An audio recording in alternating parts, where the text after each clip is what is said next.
어떻게 토요일 주말인데 잘 쉬셨습니까? 예, 좀 회복이 되셨는지 모르겠네요. 한 주간 동안의 피로가 풀리시는 그런 날이 되셨으면 합니다. 저희도 좀 소식을 못 들었는데 한국에 뭐 새로운 소식은 없습니까? 예. 계속 촛불이 모이고 있나요? 예. 여러분들은 이제 실시간 들으실 수 있으니까 아마 여러 가지 소식을 접하셨으리라 믿습니다. 오늘은요, 한번 룻기에 대해서 생각을 해볼 텐데요. 오늘은 1장 좀 해볼 텐데 아마 여러분이 구약 성경 중에서 가장 만만한 게 있다면 룻기가 아닐까 생각이 들어요. 그렇지 않나요? 어떤 분은 난 그것도 모르는데 알아야 되나? 뭐 굉장히 그렇게 생각하실 분도 있는데요. 모르시는 분은 모르시겠죠. 나 그래도 나는 네, 죄송합니다. 뭐 한 권을 안다면 대강 스토리를 안다면 룻기 이렇게 자신감 있게 말씀하실 수 있을 것 같아요. 그래서 이제 그 자신감을 좀 깨는 의미에서 또 한번 새롭게 말씀을 좀 조명하는 의미에서 룻기 1장을 다 펴주세요. 지금부터는 1장을 좀 커버를 해가면서 읽는 건 아니고요. 좀 생각을 해보도록 하겠습니다. 룻기 하면 일단은 여러분이 뭐에 대한 책이라고 생각이 드시나요? 룻기는 뭘 가리키고 있을까요? 생각해 보셨어요? 네, 뭐를 가리키기 위해서 룻기가 쓰여졌을까요?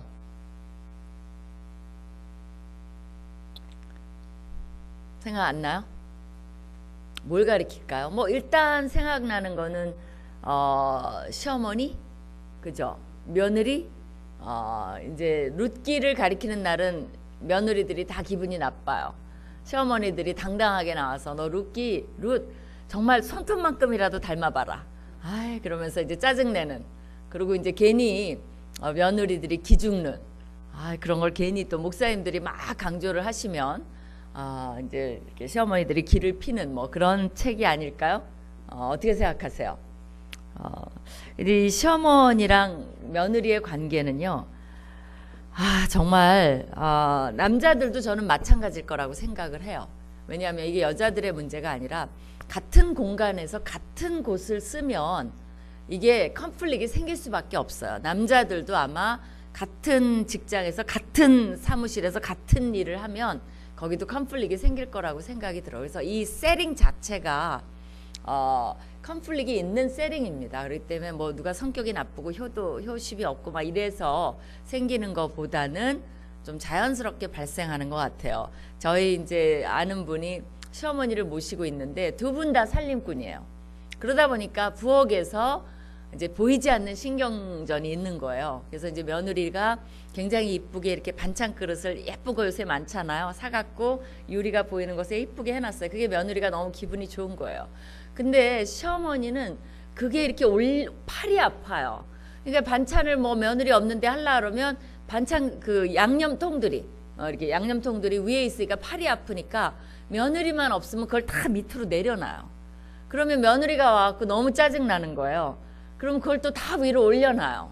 그러니까 둘이 뭐가 필요해요? 커뮤니케이션이 필요한 거죠. 근데 커뮤니케이션 안 해요, 우리나라 사람은. 그래갖고 막 화를 내면서 이걸 다시 올려놓으면 그 다음날 며느리 나가면 시어머니가 얘는 또 왜 이랬어 그래서 다 내려놔요. 그러다 보니까 둘이 사이가 하루하루 벌어지는 거죠.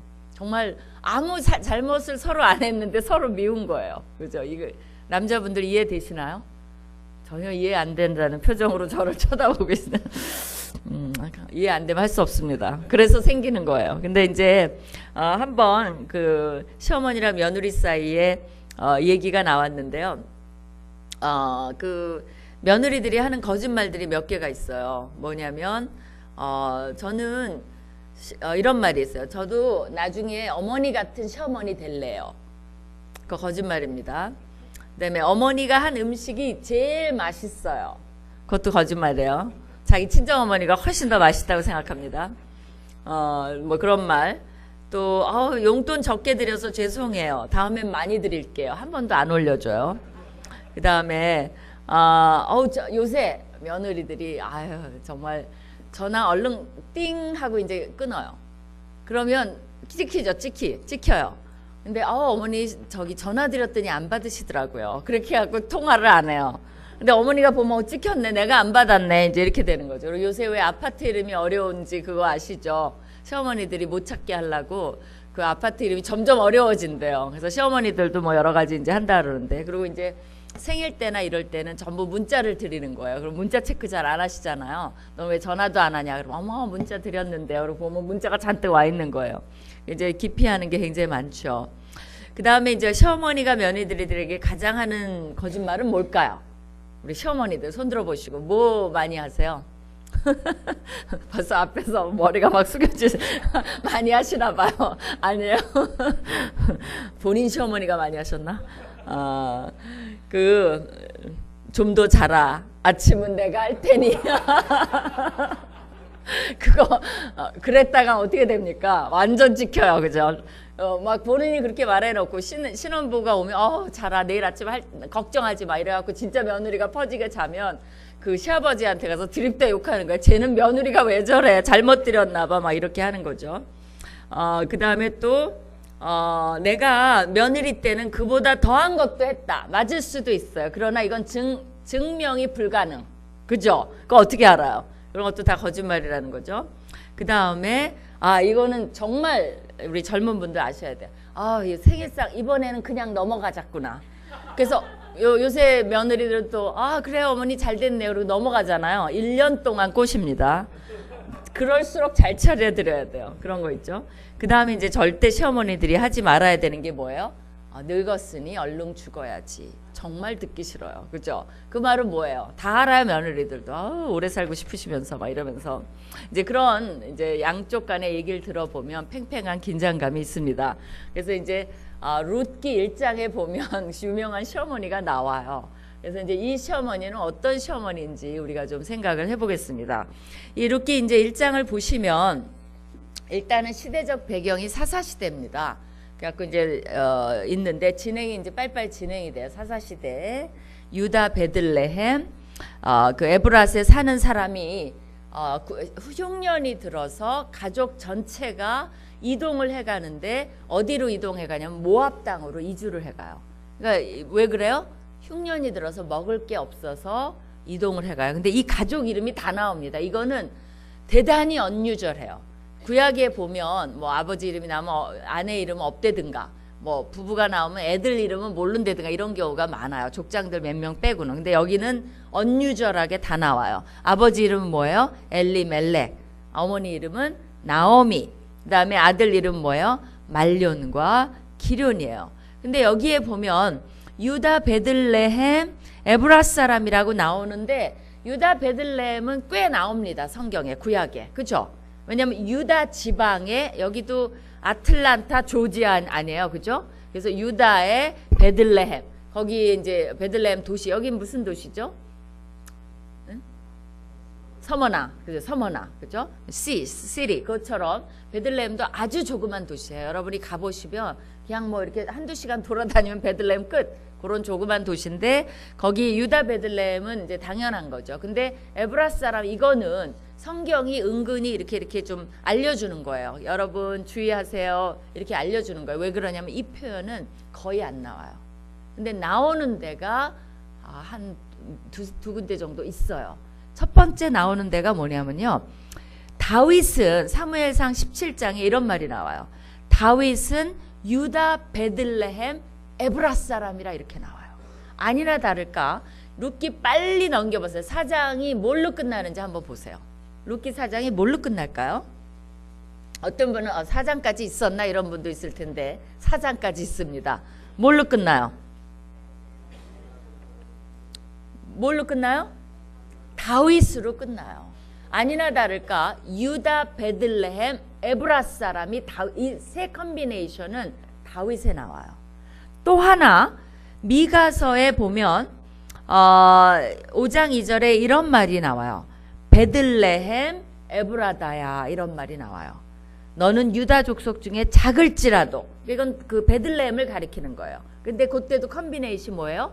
베들레헴 에브랏 뭐 에브라다 같은 말인데 유다 족속 중에 작을지라도 이스라엘을 다스릴 자가 내게서 내게로 나올 것이라. 그의 근본은 영원히 상고에 영원히 있으니라 라고 하면서 예수님의 탄생지를 예언합니다. 그것을 헤롯 왕 때 그 메좌 있죠. 그 동방 박사들이 오니까 헤롯 왕도 알았어요. 그래갖고 빨리 그 유대 왕이 어디 나나 찾아봐라 이렇게 해갖고 박사들이 그 막 선비들이 다 찾아보니까 베들레헴이랍니다라고 여기서 나온 거예요. 그러니까 베들레헴 근방의 아이들을 3살 미만으로 다 죽인 겁니다, 사실은. 그러니까 이런 것들이 그들도 성경에서 유출을 했어요. 그러니까 지금 룻을 하는데 룻기가 다윗으로 끝난다는 거.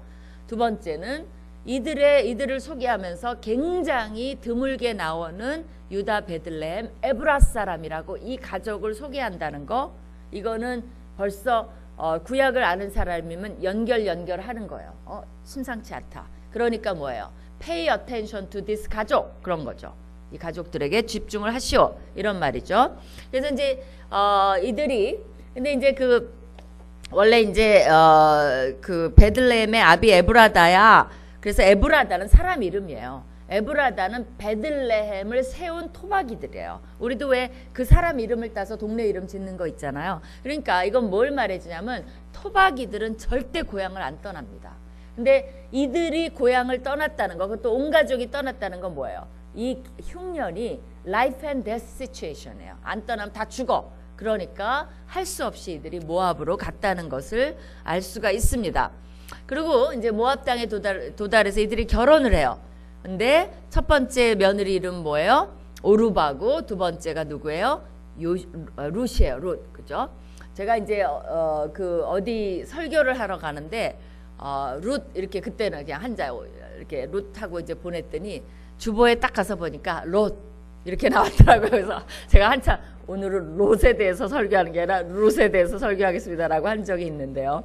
거기서 이제 결혼을 했는데 10년이라는 세월이 지나요. 근데 이들이 무자합니다. 근데 조금 있다 보니까 엘리멜렉이 먼저 죽어요. 그러니까 이들 결혼 얘기가 나오기 전에 엘리멜렉이 가자마자 가장이 죽어요. 그런 다음에 이제 10년 동안 아이도 없고, 그런데 누가 죽냐면 또 두 아들이 갑자기 죽어버려요. 그러니까 누가 남습니까? 세 과부가 남아요. 그러니까 이 과부들은 팔자가 좋아요, 나빠요? 팔자가 나쁘죠. 그죠? 나쁜 정도가 아니죠. 한 집안에 과부가 한 명이 나와도 팔자가 나쁜데 3명의 여자가 과부로 남는 정말 기이한 사건이 일어난 거죠. 그러니까 이것도 되게 신기합니다. 왜냐하면 10년의 무자한 그 기간이 나오고요. 맨 뒤에 4장에 보면 다윗이 맨 나중에 나오는데 족보가 나오는 겁니다. 베레스로 시작해서 다윗까지 10세대가 나와요. 그러니까 저자가 이거를 마구 진 게 아니에요. 그냥 케어풀하게 쓴 거예요. 10년의 무자함과 맨 나중에 보면 10제너레이션이 족보가 나와요. 연결이 있다는 거죠. 그러면 남자가 다 죽었어. 씨가 말랐어요. 근데 맨 나중에는 생명이 있는 거예요. 그래서 룻은 죽음에서 죽음이 가득해요. 시작 부분은. 근데 끝 부분은 어때요? 생명이 가득해요. 첫 부분은 비었어요. 그죠? 남자가 다 비었으니까 그 당시는 여자는 인구수에 들어가지도 않으니까 완전히 empty예요. empty. 근데 맨 끝은 어떻게 돼요? full. 배가 이렇게 full 꽉 찼어요. fullness로 끝나요. 그다음에 불가능. 이제 남자가 없다는 건 뭐예요? 대를 이을 것이 불가능해요. impossibility. 근데 이 대를 잇고 있어요. possibility. 이렇게 끝납니다. 그러니까 이 룻기가 아주 간단한 시어머니 며느리 얘기 같지만 그렇지도 않다는 거예요. 굉장히 흥미있는 책이 정말 룻기라고 할 수가 있겠습니다. 이제 본론이 시작이 돼요. 6절부터 1절에서 5절은 그냥 서론이에요. 다다다다 해갖고 갑자기 막 정신없는데 남자 셋이 싹 죽고 여자 셋이 남고 이제부터 액션이 시작됩니다. 뭐냐면 6절을 봐주세요. 이제 그 나오미가 모압 지방에 있어서 여호와께서 자기 백성을 방문하사 그들에게 양식을 주셨다 함을 들었으므로 이에 그렇게 들었어요. 그러니까 이에 두 자부와 함께 일어나 모압 지방에서 돌아오려 하여 이제 자기가 10년 동안이나 그러니까 베들레헴이 어떻게 됐다는 거예요. 흉년이 들고 기근이 들고 근데 소식이 들려오는데 드디어 흉년이 끝나고 하나님이 그들을 방문해서 떡을 주셨다는 말을 듣고 여기 이제 이런 것들이 원어를 알아야 되는데 원래 나오미가 혼자 가려고 한 거예요. 단수예요, 동사가. 그러니까 혼자 돌아가려고 하는데 그 두 자부가 쫓아오는 얘기예요, 사실은. 그러니까 가다 보니까 이 두 자부가 짐을 막 싸더니 같이 시어머니를 쫓아오는 거예요. 그래서 이제 대화가 시작이 되는 겁니다. 그랬더니 8절에 이제 나오미가 두 자부에게 이르되 뭐라고 하냐면 너희는 각각 어미의 집으로 돌아가라. 너희가 죽은 자와 나를 선대한 것 같이 여호와께서 너희를 선대하시기를 원하노라. 나오미가 3번의 축복을 사실은 빌어줍니다. 이것이 첫 번째 축복이에요. 뭐냐면 각각 어미의 집으로 돌아가라는 건 뭐예요? 가서 다시 시작해라 이거예요. 만약에 조금이라도 이들을 통해서 대를 이을 가능성이 있다면 절대 안 돌려보냅니다. 근데 이들은 어때요? 끝났어요. 모든 게 끝났어요. 남자가 한 명도 안 남았어요. 그러니까 너희 집으로 돌아가. 그리고 새로운 삶을 시작해. 그리고 여호와께서 죽은 자와 나를 선대한 것 같이 너희도 선대하시기를 원하노라 라는 축복을 빌어줍니다. 자, 그러면 이 축복의 내용을 여러분이 잠시 한 10초만 묵상을 해보세요. 뭔가가 잘못됐어요. 이제 여러분이 이게 발견하실지는 모르겠어요. 근데 조금 잘못됐어요. 뭐가 잘못됐을까요? 저를 보시지 마시고 저를 보면 답이 아직 안 나와요. 그 8절을 보면서 뭐가 잘못됐을까 한번 생각을 해보세요. 뭐가 잘못됐을까요?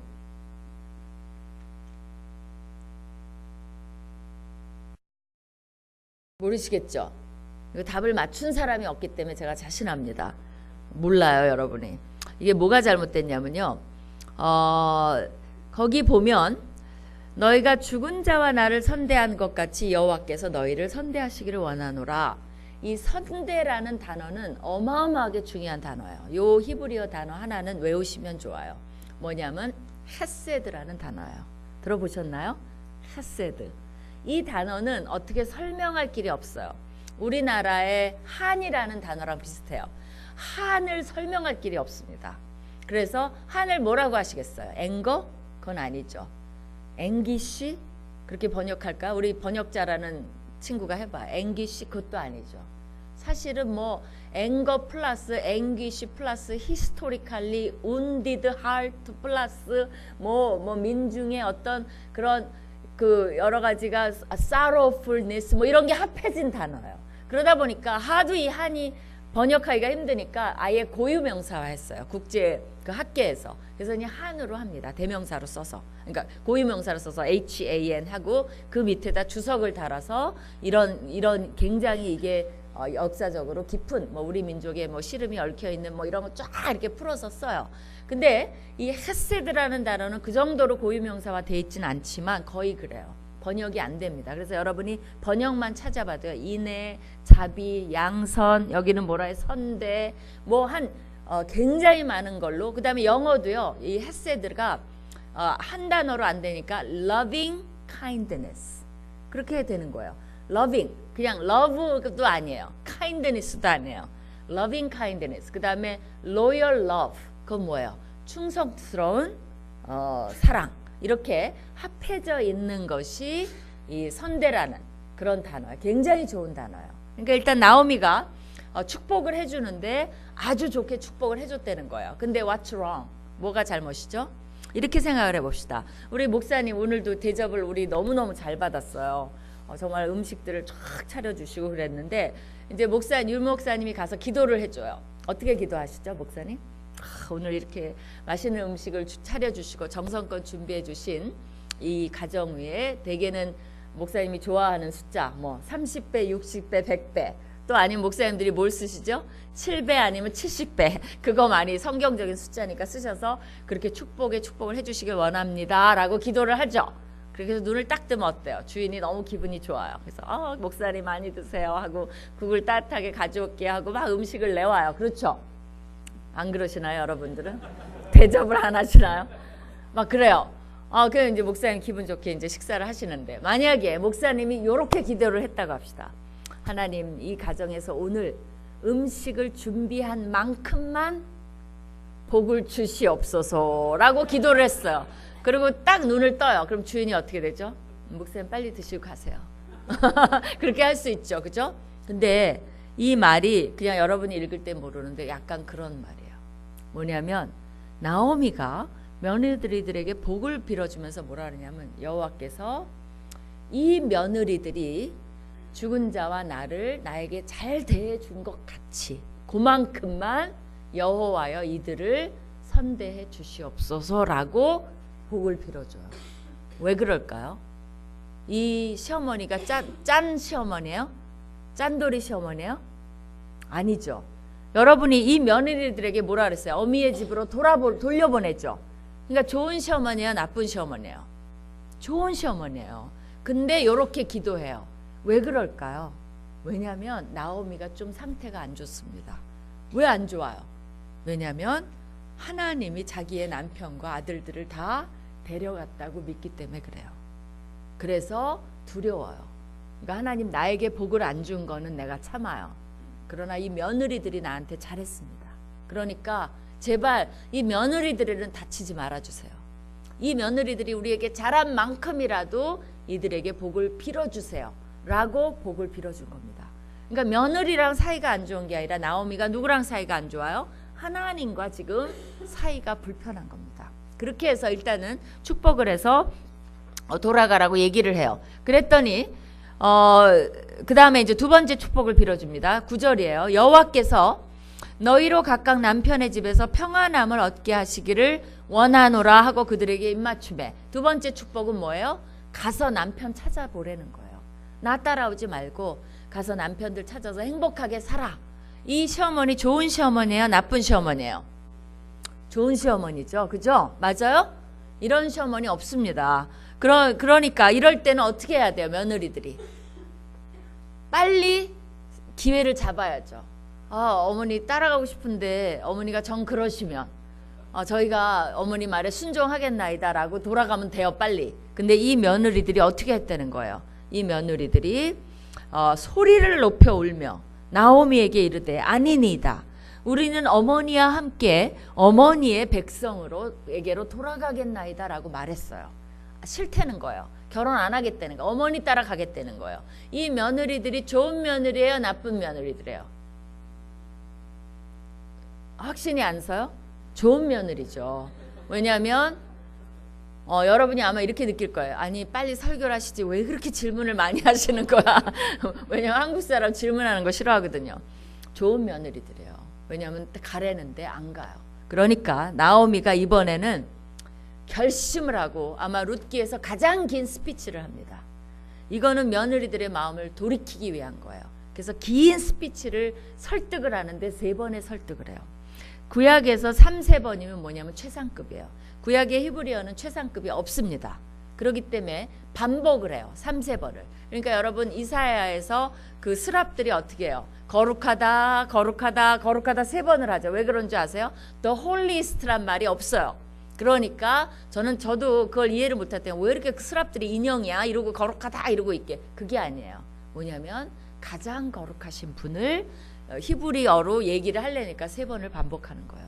그러니까 나오미도 3번을 이렇게 설득을 한다는 건 뭐예요? 최상을 다한다는 거예요. 자기의 최선을 다해서 지금 며느리들에게 하는데 요점은 이거야. 돌아가라 돌아가라 아니다 돌아가라. 그거를 얘기합니다. 첫 번째 설득은 뭐냐면요. 그 11절에 보세요. 나오미가 가로되 11절만 같이 읽읍시다. 시작.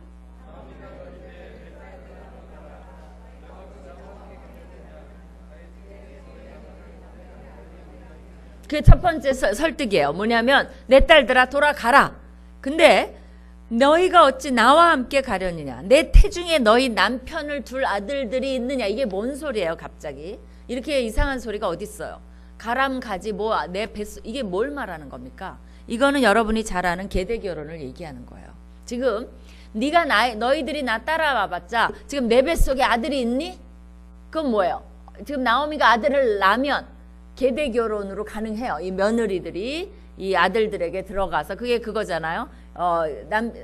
장자가 죽었어요. 그럼 형수가 둘째 아들에게 들어가서 아들을 얻으면 그 아들은 장자의 이름을 얻습니다. 그렇게 이제 해주는 법이 옛날에 있었어요. 왜냐하면 인구 수를 늘려야 되고 이름을 계속 이어가야 되기 때문에 우리도 그랬잖아요. 이게 자손이 있어야 된다는 게 굉장히 중요하잖아요. 그러니까 우리도 시바지도 하고 난리치던 때가 얼마 전이에요, 사실은. 뭐 그렇게 오래된 세월도 아니에요. 그러니까 이 당시는 당연한 거죠. 그러니까 하나님이 허락하신 법인데, 그러니까 이거는 계대 결혼을 얘기하는 거예요. 그래, 니네 남편 될 아들들이 내 뱃속에 있어. 왜 따라와? 그러니까 almost cruel, 잔인한 거죠. 왜냐하면 며느리들이 따라오려는 순수한 동기를 막 우리 그런 거 있잖아요. 착하게 얘기 안 하고 악하게 얘기해서 정을 띨라는 약간 그런 거예요. 뭐 내한테 뭐 자식 볼 게 있어? 왜 따라와? 뭐 이런 거죠. 그렇게 설득을 해요. 두 번째는 뭐냐면 12절에 내 딸들아 돌이켜 너희 길로 가라. 나는 늙었으니 남편을 두지 못할지라. 그래, 가령 내가 너 남편을 둘 소망이 있다고 말한다든지 오늘 밤에 남편을 두어서 아들들을 그래 오늘 밤에 낳자고 하자. 이건 뭐예요? 불가능하지 않냐. 그러면 너희가 어찌 그것을 인하여 그들 아들들이 자라기를 기다리겠느냐. 어찌 그것을 인하여 남편 두기를 멈추겠느냐라고 얘기를 해요. 뭘 말하는 거예요? 아까는 지금은 더 불가능해요. 그래, 내가 지금 아들을 그럼 낳았다고 하자. 지금 당장. 그러면 걔네들이 자라기를 기다리면 니네가 그때 가서 아기를 낳을 수 있어? 없어. 그러니까 우리 집은 끝났어. 불가능해. 그러니까 돌아가라고 얘기를 합니다. 여러분이 이렇게 글들을 읽다 보면 뭐가 눈에 띄나요? 사실은 들으면 이 나오미의 언어 속에는 뭐가 계속 나오는 줄 알아요? 남편, 아들들, 아들, 남편. 그러니까 나오미의 머릿속에 가득 찬 건 뭐예요? 죽은 자식들과 남편. 그러기 때문에 모든 희망을 잃어버린 겁니다. 그러니까 돌아가. 끝났어. 이거죠. 그 다음에 이제 세 번째 설득을 합니다. 내 딸들아, no, my daughters. 그런 말을 하면서 그렇지 않다. 돌아가라. 이런 말이죠. 13절 뒤편에 보면요. 여호와의 손이 나를 치셨으므로 나는 너희로 인하여 더욱 마음이 아프도다 라고 얘기를 해요. 자, 이 말을 조금 묵상해 보세요. 이것도 좀 이상해요. 뭔가 이상해요. 뭐가 이상할까요? 오늘은 굉장히 골치 아프시죠? 여러분을 연구하게 하는 설교예요. 조금 이상해요.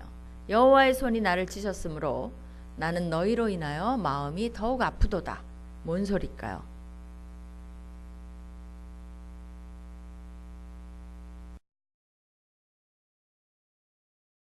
모르시겠죠? 왜 이상하냐면요. 대개는 여호와의 손이 나를 쳤다 그러면 누가 죽어야 되냐면 나오미가 죽어야 돼요. 대개 이 말 표현은 어디 나오냐면 하나님이 내가 내 손을 들어 애굽을 치리라 그러면 누가 당해요? 애굽이 당해요. 근데 실제로는 누가 죽었어요? 남편과 아들들이 죽었어요. 여호와께서 나오미를 치지 않았어요. 근데 나오미는 어떻게 느끼는 거예요? 여호와가 나를 쳤다라고 느끼는 거예요. 근데 본인은 살아있잖아요. 근데 자기는 죽은 목숨과 같아요. 왜? 자기의 가장 사랑하는 사람들을 다 뺏어갔기 때문에 나를 죽이신 거나 마찬가지예요. 그러나 이건 현실하고 다른 거죠. 그러면서 나는 너희로 인하여 더욱 마음이 아프다. 그러니까 나 따라오지 마. 나 재수없는 여자야. 나 따라오면 너희가 건질 게 하나도 없어. 하나님이 나를 쳤어. 너희도 칠까 두렵다. 그러니까 나 따라오지 마. 어때요? 설득이 처음엔 그냥 가라는데 이제는 굉장히 강하게 잔인하게 이 나오미가 몰아붙이는 것을 알 수가 있습니다. 어쨌든 이 설득을 하고 이제 달라졌어요. 오르바는 돌아가요. 그야말로. 근데 룻은 따라옵니다. 이렇게 되면서 그 룻 얘기는 이제 다음에 하고요. 오늘은 나오미에만 포커스를 맞출게요. 19절에 보면 두 사람이 돌아와요. 이에 그 두 사람이 행하여 베들레헴까지 이르니라. 베들레헴에 이를 때 온 성읍이 그들을 인하여 떠들며 이르기를 와 이게 나오미가 이가 나오미냐 하는지라. 사실 그들이 그러니까 토박이들이라는 거 아시겠죠? 10년 넘게 지났는데 나오미를 알아보는 거예요. 와 이게 나오미 아니야? 막 이러면서 떠드는 거예요. 이게 정말 몇 년 만이야.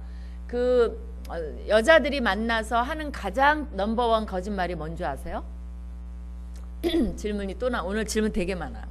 뭐냐면 너 하나도 안 늙었다. 너 하나도 안 변했어. 그럴 리가 있나요? 그게 넘버원 거짓말이고요. 근데 제가 더 놀란 건 뭔지 아세요? 초등학교 동창회를 갔어요. 초등학교. 근데 서로 보고 뭐라 그러는지 알아요? 어머, 너 하나도 안 변했네. 그러니까 얼굴 이제 옛날 모습이 남아있다는 거죠. 그래갖고 다 같이 그래. 어머, 너도 안 변했네. 그런 거짓말을 막 해. 그러니까 이 사람들도 뭐라 그랬겠어요? 어머, 나오미 너 하나도 안 변했네. 이제 이런 말을 한 거죠. 근데 나오미가 10년 만에 만나서 그런 거에 대한 답을 합니다. 뭐라고 하는지 한번 보세요. 20절에 나오미가, 여러분 같으면 뭐라 그러시겠어요? 고마워, 나를 알아봐줘서 고마워, 뭐 이런 말을 했겠죠. 근데 20절에 나오미가 그들에게 이르되 나를 나오미라 칭하지 말고 마라라 하라, 이렇게 얘기를 해요. 마라는 뭐냐면, 나오미는 무슨 말이냐면 달다는 말이에요. 마라는 쓰다는 말이에요. 나 단 여자 아니야, 나 쓰다고 불러, 막 이래요. 왜 그러냐면 이는 전능자가 나를 심히 괴롭게 하셨음이니라. 왜 그런지 아시겠죠? 지금 나오미의 머릿속에 21절, 내가 풍족하게 나갔더니 여호와께서 나로 비어 돌아오게 하셨느니라 그랬어요. 이거는 현실하고 달라요. 현실은 왜 나갔죠? 애당초? 왜 모압으로 갔죠? 기근이 들어서 비어 나갔죠. 근데 지금 베들레헴에 하나님이 양식을 주셨다니까 풍족하게 되니까 돌아왔죠. 그러니까 나오미는 여전히 뭘 말하는 거예요? 내가 자식들하고 남편하고 나갔는데 이제는 아무도 없어. 그거 다 여호와 때문이야. 이렇게 되는 거예요. 여호와께서 나로 비어 돌아오게 하셨다는 거예요. 여호와가 그들 다 죽였다는 거예요. 그 다음에 여호와께서 나를 징벌하셨고, 이 단어는 뭐냐면요, 법정 용어예요. 법정에서 하나님이 반대 증언하셨다는 거예요. 그리고 전능자가 나를 괴롭게 하셨거늘, 이 말은 뭐냐면 악을 가져오셨다는 말이에요. 그러니까 제가 보기에 하나님이 가만히 있다가 나오미 소리를 들으면, 아니 내가 언제 그랬어? 라고 억울해 하실 것 같아요. 나오미가 하나님을 고발을 해도 지금 계속적으로 고발을 하고 있어요. 그리고 여호와 전능자 두 번이나 써요. 전능자라는 건 정말 올마이리 못하실 일이 없다는 거거든요. 그러니까 이것도 굉장히 sarcasm, 여호와를 비꼬는 거예요. 뭐냐면 그렇게 전능자가 그 힘으로 기껏 한 일이 나의 남편과 자식을 죽여? 그래, 전능자가 잘했다. 그리고 나한테 악을 가져오시고 뭐 이런 투예요. 사실은 뭐 많이 하셨수. 그래, 당신 전능자요. 뭐 이런 말투예요. 이렇게 하면서 너희가 어찌 나를 나오미라 칭하느냐라고 이렇게 얘기를 합니다. 이게 이제 1장의 스토리입니다. 그럼 1장에서 저자는 뭘 우리에게 가르치기 위해서 스토리를 썼을까? 우리가 한 3가지 정도 생각해 보기를 원해요. 첫 번째는 뭐냐면요, 우리에게 일어난 사건들을 통해서 주관적으로 하나님을 해석할 때 우리는 하나님에 대해서 왜곡된 생각을 가질 수 있다는 거예요. 우리는, 다시 한번 얘기할게요. 우리에게 일어난 사건들을 통해서 주관적으로 하나님을 해석할 때 우리는 하나님에 대해서 왜곡된 생각을 가질 수 있다는 겁니다. 여러분이, 물론 하나님이 이런 거예요. 구약을 읽어보면요, 하나님이 이스라엘을 칠 때는 그냥 치지 않아요. 계속 선지자들을 보내서 경고를 하고, 너희가 그렇게 안 하면 내가 이스라엘을 치겠고, 이스라엘도 다 알려줘요. 바벨론 뭐 북방에서 왕들이 와서 너희를 치겠고, 뭐 여자들을 다 끌고 가겠고, 잔인하게 하겠고. 그러니까 뭐예요? 회개해, 그 다음에 반성해. 얼마나 하시는 줄 아세요? 여러분 읽어보세요. 이사야 같은 거는 예언까지 다 하셨어요. 이사야는 66장인데요 정말 지겨워서 못 읽어요. 하나님 애지간히 하십니다. 뭐 반복도 그런 반복이 없어요. 39장 동안 하나님이 난리를 치세요. 그리고 이사야서는 대개는 처음에 선지자를 막 불러요. 내가 이 사람을 불러 세웠느니. 이사야는 5장 동안 하나님이 얼마나 화가 났는지 얘기를 드립다 하시고 6장에 가서야 누가 나를 위해서 갈고 해갖고 이사야가 나서요. 그러니까 5장 동안에 보면 첫 마디도 뭐라고 시작하는지 알아요? 짐승도 자기 주인을 알아보는데 이 짐승당만도 못한 인간들아, 이래요. 그러면서 너희가 얼마나 못된 짓을 많이 했는지를 잔뜩 얘기를 하십니다. 그렇게 하고도 하나님이 39장까지 실컷한 다음에 40장에 가서야 위로하라 그 말이 나올 정도예요. 뭐 예레미야는 말도 못하고 그러니까 하나님이 그렇게 하시는 하나님이에요. 그리고 이집트에서도 그냥 했나요? 갑자기 재앙이 왔나요? 그게 아니죠. Let my people go. 그렇게 해서 그 바로한테 여러 가지 경고를 하고 어떻게 될 것이라는 것도 얘기하고 그 다음에 그러니까 이거를 하나님이 그렇게 하시는 거지 아무나 와서 막 그냥 막 죽이세요. 그런 거는 있을 수가 없어요. 그런 하나님 우리가 어떻게 안전하지 않아서 믿나요? 그러지 않아요. 그거는 잘못된 생각입니다. 여러분이 지금 아무리 이렇게 밤에 토요일 날 정말 별거 다 하실 수 있는데 하나님 말씀을 사모해서 이곳에 왔을지라도 문을 열어놓고 왔어요. 대문을. 그러면 도둑에서 보호를 해주실까요? 뭐 그럴 수도 있지만 그죠? 어떻게 되죠? 문을 열어놓으면 도둑이 들어갈 수 있는 거죠. 미국은 도둑이 없나? 그거 잘 모르겠는데 그 다음에 은혜를 여기서 막 받았어요. 딴짓 하다가 저 문을 제대로 안 본 문에 꽝 부딪혀 갖고 여기를 박았어요.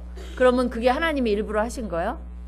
말씀 잘 들었으니까 이거나 박아라. 이게 하나님이 그게 그런 하나님이에요?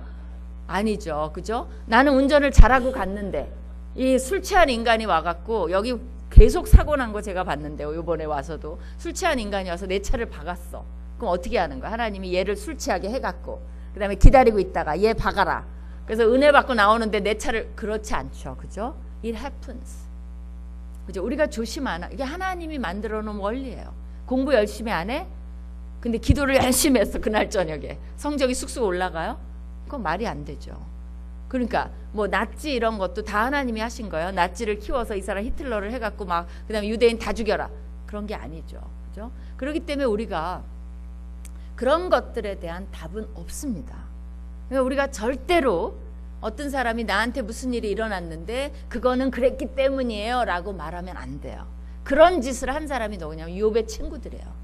욥의 친구들은 하나님도 하나도 모르면서 자기네가 아는 한계된 지식으로 욥한테 하나님이 이랬을 것이다 저랬을 것이다 잔뜩 말하다가 나중에 하나님이 니네가 나에 대해서 뭘 알아? 라고 나타나신 거예요. 내가 천지창조할 때 니네가 거기 있었어? 나에 대해서 이만큼 사실 그래요.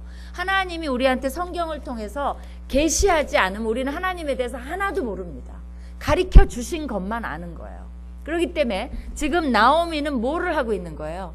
자기에게 일어난 주관적인 사건을 통해서 하나님이 자기 아들을 치시고 자기 남편과 아들들을 다 죽이셨다라고 얘기한 거예요. 왜 죽었는지 모르지만 그걸 알 수가 없죠.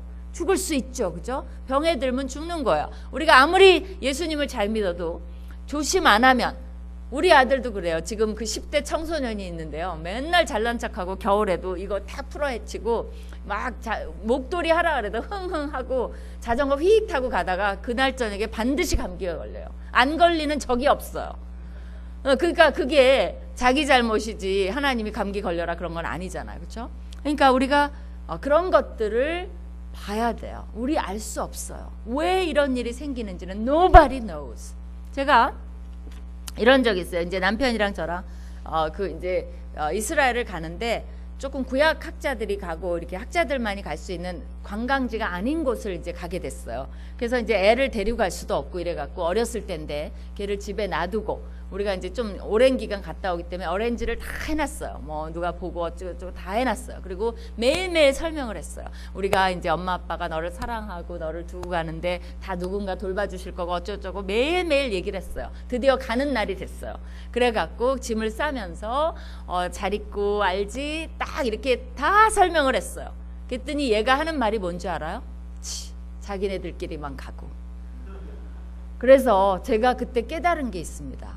뭐냐면 이 어린아이가 엄마 마음을 어떻게 알겠어요? 아무리 설명해도 얘가 느끼는 건 뭐예요? 어쨌든 자기를 두고 가는 거. 그게 다예요. 어리니까. 제가 그때 깨달은 게 있어요. 하나님이 우리를 사랑한다고 아무리 얘기해도 우리 몰라요. 마치 그 어린애가 엄마 마음을 못 알아주는 것과 똑같아요. 아무리 얘기해도 우린 뭐야? 저 집사님한테는 저렇게 복을 주고 나한테는 안 주고. 우리가 하나님을 우리가 재단해요. 그걸 어떻게 알아요? 우리 아이는 결국 그럴 거예요. 자기가 귀찮으니까 띄워놓고 간다고 생각할 거예요. 띄워놓고 가요? 그런 게 아니잖아요. 그럼 어떻게 설명을 해요? 근데 하나님이 우리에게 사실은 그거를 믿어야 돼요. 그러니까 우리가 할 수 있는 건 뭐야? 일들이 막 일어나고 제대로 안 풀리면 그때 우리 준영이가 해야 되는 건 뭐냐면 그럼에도 불구하고 엄마 아빠를 신뢰해야 돼요. 그러니까 우리가 어떤 일이 일어나도 우리가 해야 되는 건 뭐냐면 신뢰하는 거예요. 무조건. 답을 알라고도 하지 마세요. 몰라요. 그냥 하나님 신뢰합니다. 하나님이 우리한테 해코지 하지 않는 것, 반대로 말해야 돼. 괴롭게 하시지 않는 거 압니다. 또 해코지 하시지 않는 거 압니다. 그러나 저는 왜 이렇게 되는지는 모르겠습니다. 도와주세요. 살려주세요. 고맙습니다. 그러기 때문에 항상 기뻐하라. 범사에 감사하라는 거예요. 그건 뭐냐면 신뢰의 표시예요. 무조건 감사하라는 게 뭐 우리가 감사할 수 있는 상황에서 하는 거는 모든 사람이 다 해요. 안 믿는 사람도 해요.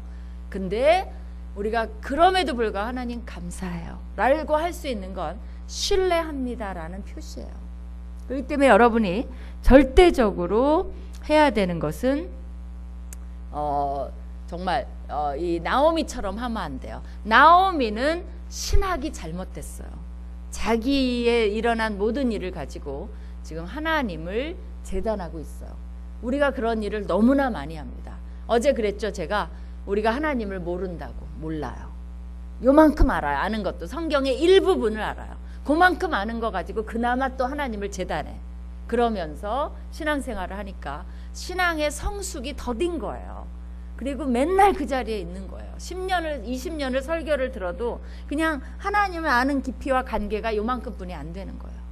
거기에 대해서 우리가 생각해 볼 필요가 있어요. 두 번째는 이 나오미가 뭘 배울 수 있냐면 인생의 상실을 통해서 삶을 바라보면 하나님의 예비하심과 새로운 시작을 보지 못한다는 거예요. 한 번 더 얘기해 드릴게요.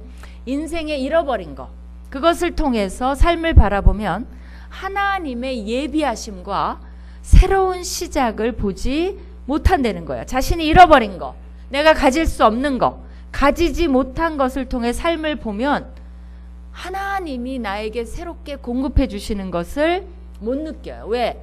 내가 가질 수 없는 것에 집착을 해. 나오미가 아무리 부르짖어도 남편과 아들들은 돌아오지 않아요.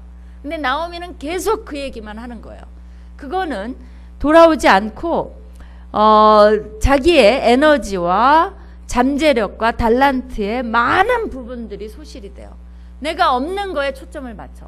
나는 어떻게 보면 여러분 일생 동안 돈 원하는 만큼 못 벌 수 있어요. 그죠? 못 버는 그게 운명일 수 있어요. 근데 거기에 돈에 그렇게 집착을 해. 그렇다면 인생에 그것 때문에 너무나 많은 것들이 손실될 수 있어요. 어떻게 보면 또 내가 하고 싶은 거, 뭐 내 자녀에게 바라는 거 걔가 못 해줄 수 있어요. 그것 때문에 우리 2세들이 너무나 불만이 많은 거 아니에요. 본인이 못했으면서 왜 자녀한테, 그래서 제가 부모들한테 얘기해. 본인이 수학 100점 못 맞았으면 자녀한테 기대하지 말라는 거예요. 자기는 못 맞고 왜 자녀는 잘할 거라고 자꾸 얘기를 하는 거야. 들들 볶는 거죠. 자기만큼만 하면 고마워하라. 내가 이제 그 얘기를 하는데 내 자녀가 내가 원하는 거 결코 이루어질 수 없어요. 근데 거기에 집착을 하면 어떻게 되죠? 아이가 너무나 힘들어요. 어떤 날 어떤 부모님이 그 얘기를 합니다. 사법고시를 그 아이가 계속 패스를 못하는 거예요. 근데 그게 너무나 미운 거예요. 왜 다른 애들은, 사실 다른 애들 다 사법고시 패스 못해요. 근데 그렇게 보이는 거죠. 다른 애들은 왜 다 사법고시 패스하는데 너만 못하냐. 애를 얼마나 잡았는지 어느 날 자기가 막 애가 들어오면 막 화가 나는 거예요. 근데 딱 들어왔는데 애 표정을 보고 자기 표정을 한번 객관적으로 본 거예요. 너무나 놀랬다는 거예요. 자기가 애를 잡아먹을 듯한 표정을 하고 있고 애는 완전히 기가 죽은 아빠를 피하는 그 모습을 보고 와, 내가 무슨 짓을 한 거냐. 그까지 사법고시 때문에 관계와 모든 것을 깨고 아이를 반 죽여놨구나. 그걸 보고 그 다음부터 회개를 하기 시작했다는 거예요. 그러니까 가지지 못한 것을 그것을 통해서 가지려고 했던 자기의 욕심이지 아들을 진정으로 사랑한 것 같지 않다는 것을 거기서 깨닫게 된 거예요. 그러면서 회복이 시작됐다라는 얘기를 들었습니다. 그래서 우리가 정말 가지지 못한 것, 가질 수 없는 것, 상실한 것, 그게 학벌일 수도 있어요. 경제적인 여유일 수도 있고, 건강일 수도 있고, 외모일 수도 있고, IQ일 수도 있고, 재능일 수도 있고, 재주일 수도 있고, 부모님의 백, 소위 말하는 백일 수도 있고, 왜 나에게는 주시지 않는가? 그렇게 초점을 맞춘다면 아무것도 해결되지 않아요. 그건 생산적이지 못하고 자기의 가진 것조차 발휘를 못하고 재능과 가능성을 효과적으로 사용하지 못하고 우리는 끊임없이 불만과 자존감 상실과 남에 대한 부러움과 비교와 남을 미워하게 돼요. 왜? 자기가 거기에 초점을 맞추고 있기 때문에.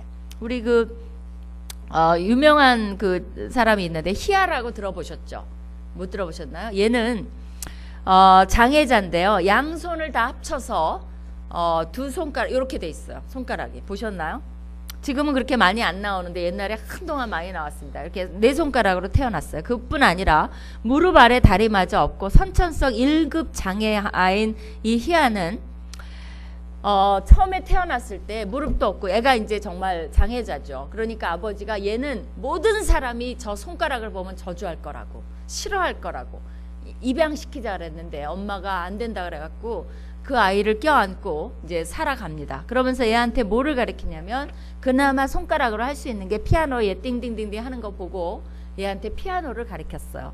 그래서 7세부터 하루 10시간씩 피아노를 치고 악보 한 줄을 갖고 50번을 연습, 100번을 연습, 뭐 정말 뭐 화장실도 안 가면서 이 아이가 거기에 집중을 했어요. 그래갖고 결국은 전국 학생 음악 연주 평가대회에서 최우수상을 탔고 장애 극복 대통령상을 탔고 문화예술인상을 받았습니다. 미국 CNN, ABC 뉴스의 방송에도 출연을 했고 다수의 오케스트라에 협연을 했어요. 그는 가난하고 힘없는 자들에게 겸손하고 아름다운 연주를 들려주고 싶다고 해서 이름이 희아예요. 그건 뭐냐면 기쁨의 싹이에요. 그런 이름을 지었습니다. 이름이 정말 이뻐요. 그러면서 희아가 뭐라 그랬냐면 나는 손가락을 2개 주신 하나님께 감사한다라고 얘기를 했어요. 내 손을 생각해 보면 아주 귀한 보물의 손이라고 얘기를 했어요. 그 아버지는 누구도 저주할 거라고 생각했는데 희아가 이 연주를 하면요 이걸로 기가 막히게 해요. 그걸 보면 다들 감탄의 손으로 기적을 이룬 거예요. 그러니까 뭡니까? 이 희아랑 어머니가 가지지 않은 나머지 손가락에 포커스를 맞췄으면 어땠을까요? 이 아이는 자기를 비참해했을 거고 모든 사람을 밀어냈을 거고 왜 나는 이렇게 태어났고 맨날 그랬어 봐요. 아무도 못 당해요. 걔를 어떻게 돌봅니까? 지겹죠. 지겨워. 정말 어머니라도 버리고 싶을 거예요. 근데 가진 것에 포커스를 맞췄어요. 그러다 보니까 어떻게 된 거예요? 이걸로 모든 사람을 감동시키는 그 사람이 돼버린 겁니다. 닉 부이치치라는 사람도 그렇죠. 저는 닉 부이치치를 개인적으로 만났어요. 근데 이 사지가 여러분 다 아시죠? 사지가 없잖아. 그러니까 닉도 그 말을 하는 거예요. 내가 사지가 있었다면 이 사람이 전 세계를 다 여행하면서 정말 그 자살하는 막 미국의 그 중고등학생들에게 감동을 줍니다. 닉이 어떻게 하는 줄 알아요? 제가 그 동영상을 봤는데 중고등학생들이 쫙 앉아 있으면 걔네들에게 갑자기 닉이 확 엎어져요. 이 사지가 없고 나무통 딱 하나 있고 머리통이 있잖아요. 그리고 닭발, 자기가 닭발이라고 하니까 닭발 같은 게 하나 붙어 있어요. 그걸로 이렇게 버티는 거예요. 그러면 걔를 딱 갖다 놓으면 애들 앞에서 엎어져요. 그럼 애들이 오 그래요. 그러면 일어나기 시작해. 어떻게 일어날까요? 나무 통자루가 일어나려면 어떻게 해야 돼요? 반동을 이용해야 돼요. 반동을 이용해서 몇 번이고 그럼 애들이 정신없이 보고 있어요. 그래갖고 몇 번이고 이렇게 한 다음에 일어나요. 그럼 어떻게 합니까? 애들이 와 박수를 쳐요. 그러면서 말을 얼마나 잘하는지 몰라요. 여러분 인생에 힘들면 어떻게 합니까? 이렇게 엎어지면 어떻게 해요? 저처럼 일어나면 돼요. 라고 하면서 얘기를 시작해요. 그러면 감동의 도가니입니다. 그 영상을 보니까 아이들이 맨 끝에 끝나고 다 울어요. 다. 그리고 닉을 한 번씩 다 와서 안아보고 가요. 줄 쫙 서갖고. 그러면서 아이들이 자살하는 게 너무 부끄러운 거죠. 그 닉도 한 번 한국에 왔는데 이렇게 책상 위에다가 이제 한 3,000명 가량이 모였어요. 근데 어떤 사람이 닉을 진짜 들고 나와요. 이렇게 들고 나오면 이게 메시지가 필요가 없습니다. 그냥 닉이 나타나는 순간 다 일어나서 갑자기 다 울어요. 다. 그리고 박수를 막 쳐요. 정말 저 같은 사람은 땀을 뻘뻘 흘리고 1시간을 해도 눈물을 한 방울도 안 흘리는 사람도 대부분인데 닉은 그냥 나타나면 끝났어요. 게임 is over. 다 은혜를 받았어요. 그리고 갖다 놓으면 얼마나 감동 있게 그리고 유머 섞어가면서 자기가 얼굴은 제일 잘생겼대나 뭐 이러면서 그리고 닉은 뭐예요? 가능한 거에 포커스. 자기가 이제 그 롤러스케이트 타고 10대니까 아버지가 뭐라 그랬냐면 네가 할 수 있는 걸 해라. 그래서 롤러보드, 그러니까 보드 있죠. 보드에는 몸통은 실을 수 있거든요. 롤러스케이트는 다리가 있어야 되는데 다리가 없잖아요. 그러니까 보드에 싣고 찡하고. 닉이 우리보다 안 해본 게, 그러니까 우리가 못하는 거 해본 게 얼마나 많은 서핑의 도사예요. 그 다음에 이 스케이팅까지 이 뭐죠, 하늘에서 떨어지는 그런 것도 했고요. 수영도 얼마나 잘하는지 몰라요. 뻥 떨어뜨려 놓으면 밑으로 쏙 갔다가 요 닭발로 뚜루루 올라와 갖고 수영을 막 이렇게 해요. 그 이빨도 혼자 닦고, 아기도 낳죠. 좀 결혼했죠. 애 낳죠. 그러니까 자기는 사지가 멀쩡했으면 그 오스트레일리아의 호주의 어느 마을에서 신문, 동네 신문에도 한번 못 날 평범한 젊은이로 죽었을 거라는 거예요. 근데 하나님이, 그러니까 닉의 전환점이 어디서 온 줄 알아? 처음엔 자살, 그러니까 목사님의 아들이에요. 근데 자살하려고 그랬어요. 안 그렇겠어요? 학교 가면 애들은 노는 시간에 확 나가는데 자기는 누가 도와주지 않으면 내려오지도 잘 못하잖아요.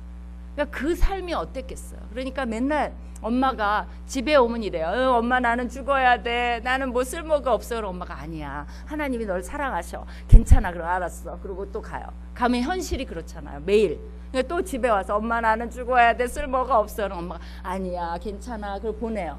그럼 알았어. 또 가면 현실이 있잖아요. 엄마 나는, 그게 매번 반복되니까 자기가 자살 시도까지 했어요. 그렇게 했는데 어느 날 그 닉한테 하나님이, 이제 목회자 가정이니까 신앙은 있는 거죠. 닉한테 하나님이 그걸 물어보더래요. 영어로 물어보셨겠죠, 하나님이. 그러니까 저도 영어로 할게요. Can you trust me? 그걸 물어보시더래요. 그 말이 무슨 말이에요? 너 나를 신뢰할 수 있냐? 그건 뭐냐면 내가 너를 그 모습 그대로 만든 거에 대해서 나를 신뢰해 줄 수 있니? 근데 닉이 갑자기 그 말에 대해서 Yes, I can. 할 수 있어요 라고 대답을 했대요. 그 전까지는 자기가 왜 이렇게 태어난 거에 대해서 저주하고 슬퍼하고 매일 학교 가서 원망하고 이랬는데 그 말에 대답을 하고 나니까 뭐에 관심이 가졌냐면요.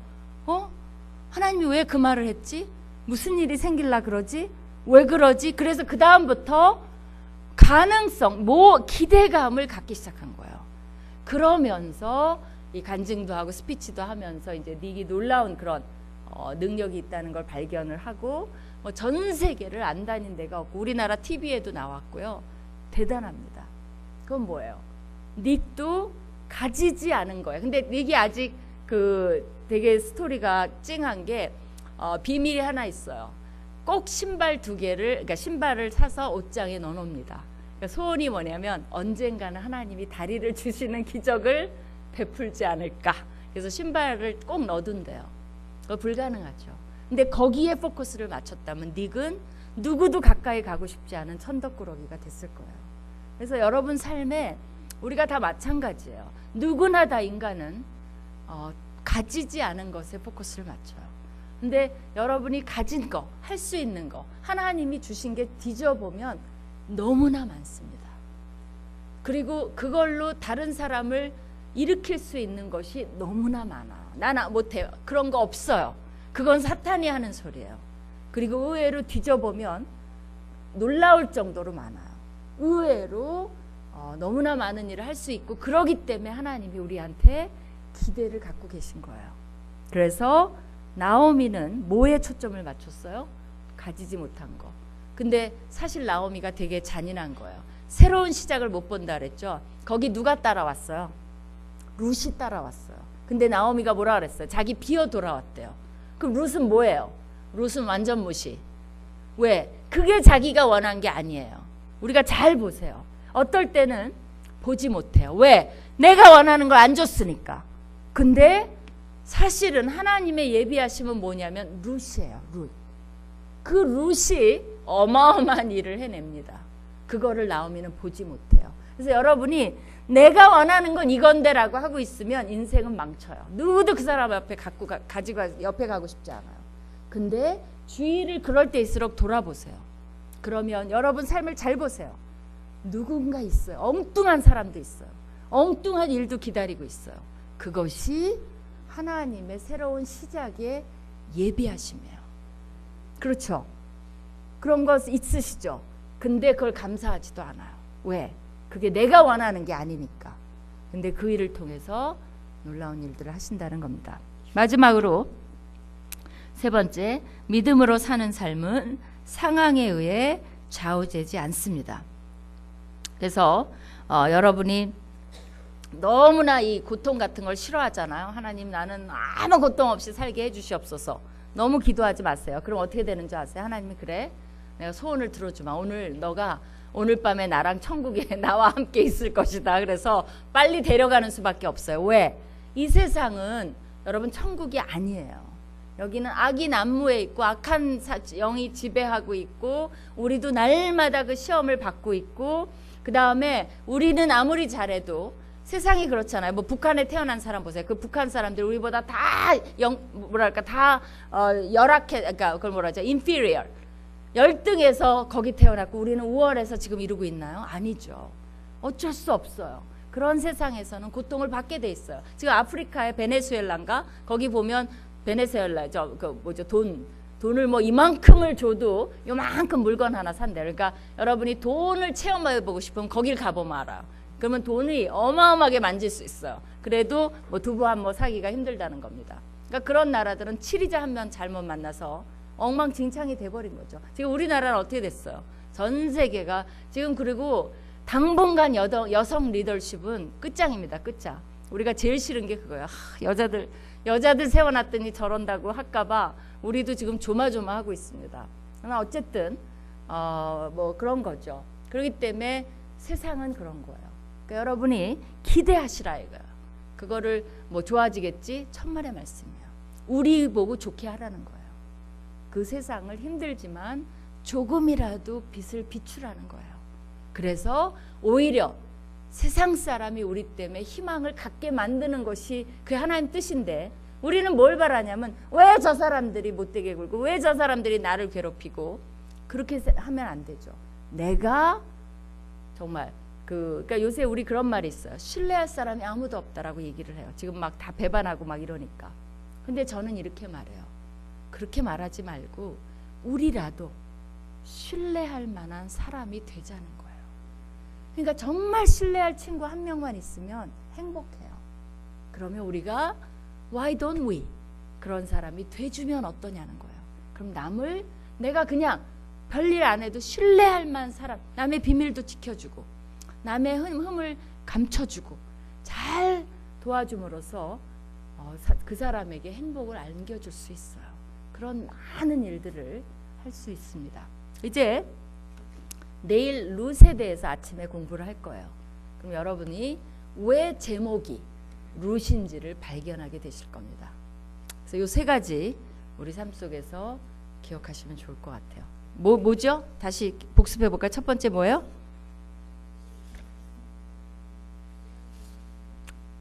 뭐죠? 누구 다 최 박사님이신가요? 최 박사님 다 외우셨어 벌써. 예. 그 다음에 2번도 해주세요. 2번 뭐예요?